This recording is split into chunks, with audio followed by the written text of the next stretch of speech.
नमस्कार दोस्तों, आप सभी का इस चैनल पर स्वागत है। आज का हमारा टॉपिक है संगम काल। पहली शताब्दी से लेकर तीसरी शताब्दी ईस्वी तक का संगम काल। तो आज हम करेंगे पहला क्वेश्चन।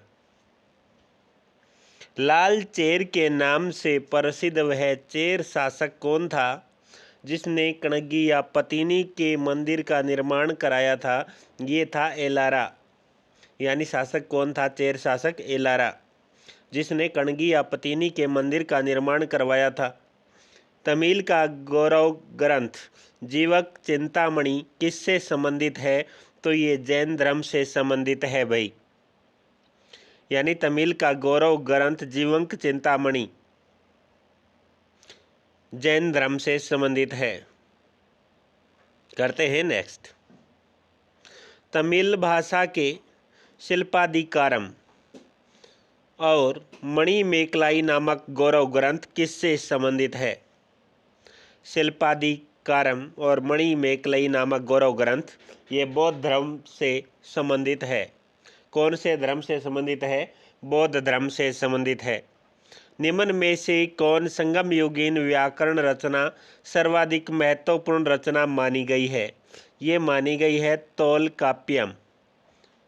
तोलकाप्पियम।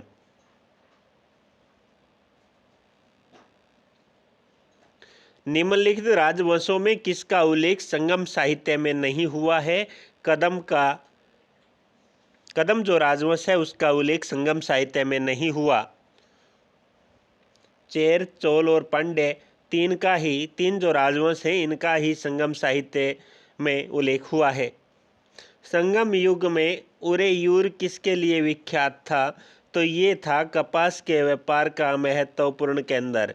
ये था भाई कपास के व्यापार का महत्वपूर्ण केंद्र। तोलकाप्पियम ग्रंथ संबंधित है व्याकरण और काव्य से। तोलकाप्पियम जो ग्रंथ है वो व्याकरण और काव्य से संबंधित है। धार्मिक कविताओं का संकलन कुरल किस भाषा में है? तमिल भाषा में है धार्मिक कविताओं का संकलन कुरल।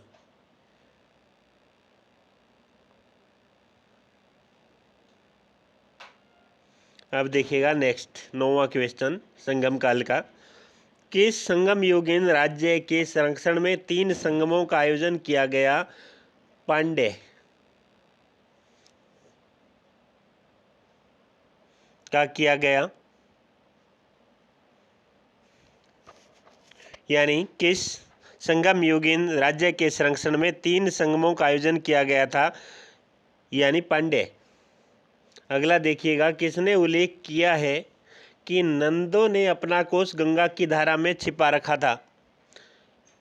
यह है मामूल नार। मामूल नार ने उल्लेख किया है कि नंदों ने अपना कोष गंगा की धारा में छिपा रखा था। आगे देखिएगा, ये सुमेलित करने हैं भाई। सुमेलित कीजिए। तो चेर है, चेर का धनुष है, चोल का बाघ है, पांड्य का क्या है? मछली। तो ऑप्शन ए इसका राइट आंसर होगा 1, 2, 3। अगला 12वां सुमेलित कीजिए।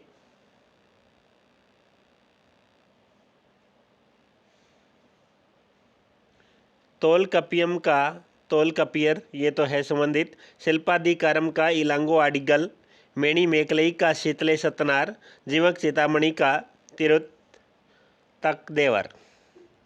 तो ये ऑप्शन ए इसका राइट आंसर होगा 1, 2, 3, 4 सेम।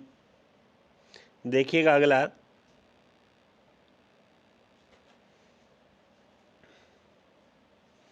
कोरिंजी का पहाड़ी, पालई का मरुभूमि निर्जन स्थल, मुल्लाई का जंगल, मरुदम का कृषि भूमि, नेउल का तटीय प्रदेश होगा। 3, 4 इकट्ठे आ गए सुमेलित के। प्रथम संगम ये सुमेलित करने हैं। प्रथम संगम का होगा अगस्त्य, द्वितीय संगम का अगस्त और तोलकाप्पियर, तृतीय संगम का होगा नकीरर। यानी ऑप्शन ए इसका राइट आंसर होगा। 1 2 3 ये। कपाटपुरम या अलवे में संपन्न द्वितीय संगम का एकमात्र शेष ग्रंथ कौन सा है? यानी शेष ग्रंथ पूछा है कि इसका एकमात्र शेष ग्रंथ है वो कौन सा है? तोलकापियम। इसका आंसर होगा तोलकापियम। ऑप्शन ए इसका राइट आंसर होगा। किस ऋषि के बारे में कहा जाता है कि उन्होंने दक्षिण भारत का आर्यकरण किया और उन्हें आर्य बनाया? तो ये है अगस्त्य। यानी अगस्त्य ऋषि के बारे में कहा जाता है कि उन्होंने दक्षिण भारत का आर्यकरण किया और उन्हें आर्य बनाया था। देखेंगे नेक्स्ट क्वेश्चन। यदि वीडियो पसंद आए तो वीडियो को लाइक करना, चैनल को सब्सक्राइब करना और अपने दोस्तों में ज़्यादा से ज़्यादा शेयर करना। आप ये जो क्वेश्चन कर रहे हैं लुसेंट बुक से कर रहे हैं, हम टॉपिक वाइज इनको करते जा रहे हैं। अब चल रहा है प्राचीन इतिहास का संगम काल। स्ट्रैबो के अनुसार संगम युग के किस वंश के शासक ने रोमन सम्राट ऑगस्टस के दरबार में 20 ईसा पूर्व के लगभग अपना एक दूत भेजा? ये थे पांड्य नरेश। अगला देखिएगा, तिरुवल्लुवर की रचना कुरल या मुपाल को कहा जाता है? तिरुवल्लुवर की रचना कुरल या मुपाल को कहा जाता है? तो इसमें कौन सा ऑप्शन होगा? ऑप्शन ए तमिल भूमि का बाइबिल। यानी तिरुवल्लुवर की रचना कुरल या मुपाल को कहा जाता है किसको? तमिल भूमि का बाइबिल। तमिल काव्य का इलियड कहा जाता है शिल्पादिकरम। तमिल काव्य का ओडिसी कहा जाता है मणिमेकलाई को।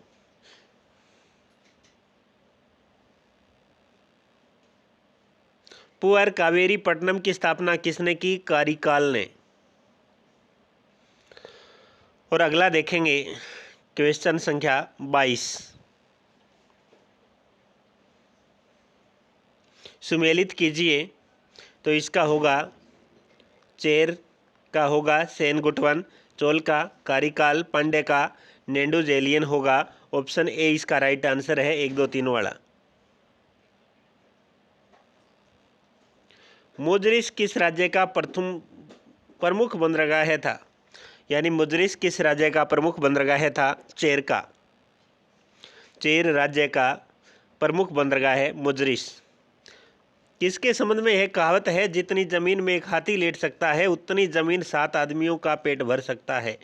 कावेरी डेल्टा का। यानी कावेरी डेल्टा के संबंध में कहा जाता है कि जितनी जमीन में एक हाथी लेट सकता है उतनी जमीन 7 आदमियों की पेट भर सकता है।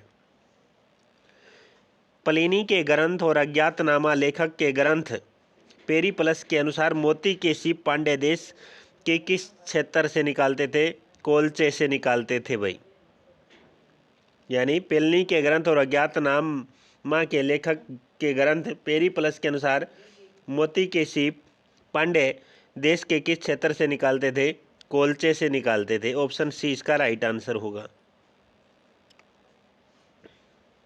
गाय या अन्य वस्तुओं के लिए लड़ते लड़ते मरने वाले वीरों के सम्मान में खड़े किए जाने वाले वीर प्रस्तर को कहा जाता था वीरकल या नाडुकुल।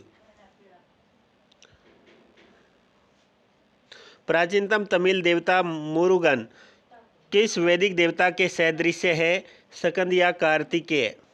यानी प्राचीनतम तमिल देवता मुरुगन किस वैदिक देवता के सदृश्य है? स्कंद या कार्तिकेय।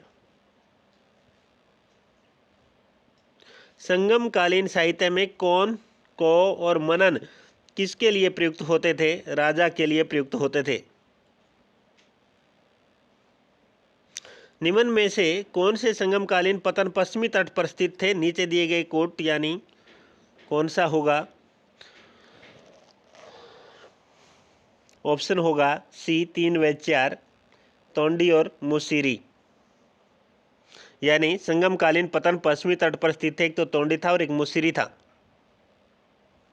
लास्ट क्वेश्चन देखेंगे। महाकाव्य शिलप्पदिकारम किससे संबंधित है? कथानक में जैन तत्व से संबंधित है। कथारम में जैन तत्व से संबंधित है। ऑप्शन बी इसका राइट आंसर होगा। शिल्पादिकरम कथानक में जैन तत्व से संबंधित है। आज के लिए बस इतना ही। मिलते हैं नेक्स्ट वीडियो में नेक्स्ट टॉपिक के साथ। और अगला हमारा टॉपिक होगा गुप्त काल। 319 ईसा पूर्व से लेकर 540 ईसा पूर्व तक का काल है। तो यदि वीडियो पसंद आई तो वीडियो को लाइक करना, चैनल को सब्सक्राइब करना और ज़्यादा से ज़्यादा अपने दोस्तों में शेयर करना। Thank you for watching.